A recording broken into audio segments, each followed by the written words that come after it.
আমরা সবাইকে নিয়ে চলার পক্ষে, কিন্তু এটাও সত্য যে কেউ যেন কারো ধর্মীয় আবেগে কুচাকুচি না করেন, সুরসুরি না দেন। এটা আমরা একেবারেই ঘৃণা করি, পছন্দ করি না। এরকম যদি কোথাও কোনো কিছু ঘটে, আমরা বলবো যে সম্প্রদায়ের মানুষ এটা করবে, প্রথম ওই সম্প্রদায়ের মানুষরা ওরে থামিয়ে দেবে। ভারত সহ দুনিয়ার সকল দেশ আমরা একই বিশ্ব সভার সদস্য, জাতিসংঘের সদস্য রাষ্ট্র। ভারত আমাদের নিকটতম প্রতিবেশী। আমরা আমাদের প্রতিবেশীকে অহেতুক কষ্ট দিতে চাই না, তবে আমাদের প্রতিবেশীও যেন আমাদের উপরে এমন কোনো কিছু চাপিয়ে না দেন যা বাংলাদেশের মানুষের জন্য সম্মানজনক নয়, অপমানজনক।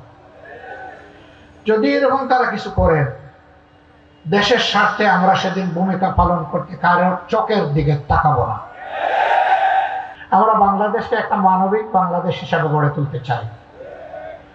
আমরা বাংলাদেশকে আর গডফাদারদের বাংলাদেশ দেখতে চাই না, গড মাদারদের বাংলাদেশও দেখতে চাই না, মাফিয়া তন্ত্রের বাংলাদেশ দেখতে চাই না, ফ্যাসিবাদের বাংলাদেশ দেখতে চাই না।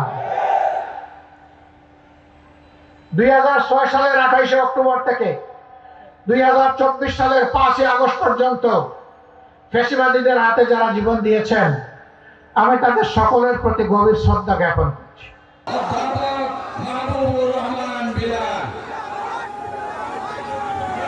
এবং আমার প্রিয় পঞ্চগড়বাসী, আসসালামু আলাইকুম। বিসমিল্লাহির রহমানির রহিম। আজকে এই বিশাল জনসভার জনাব ব্যারিস্টার তাসমিয়া প্রধান ব্যারিস্টার তাসমিয়া করছেন। সংক্ষিপ্ত আলোচনা নিয়ে আসছেন জাতীয় গণতান্ত্রিক পার্টির বন্ধুরা দাঁড়িয়ে আছেন। রাস্তায় গাড়ি চলাচলের অসুবিধা হচ্ছে, আপনাদেরকে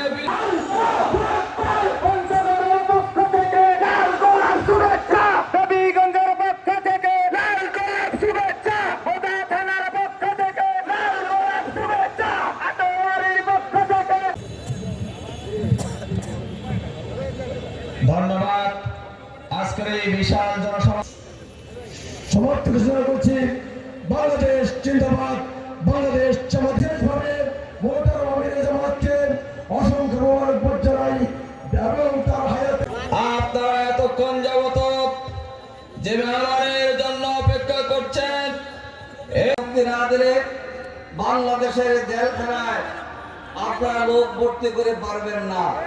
কারণ আমির জামাতের নেতৃত্বে আমরা কোটি কোটি জামাত শিবির সাধারণ মানুষ জেলে যেতে প্রস্তুত রয়েছি।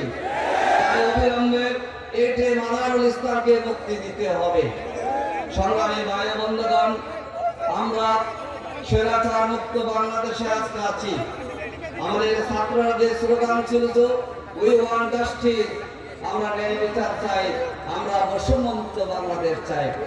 আপনারা আজকে বলুন, যদি সাদাবাদ এটি মাদারুল ইসলাম, আমরা এটি মাদারুল ইসলাম ভাইয়ের অবিলম্বিত জননেতা, বিশ্ব ইসলামী আন্দোলনের অন্যতম নেতা, বাংলাদেশের মানবিক বাংলাদেশ গড়ার বিবেকের কণ্ঠস্বর, মানুষের সবার প্রধান আকর্ষণ।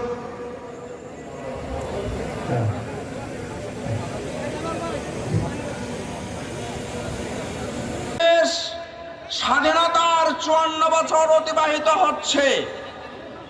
এদেশের মানুষের ভাগ্যের পরিবর্তন সিভিল প্রশাসনকে ব্যবহার করেছিল নির্মূল করবার জন্য। আপনারা জানেন, সংগ্রামী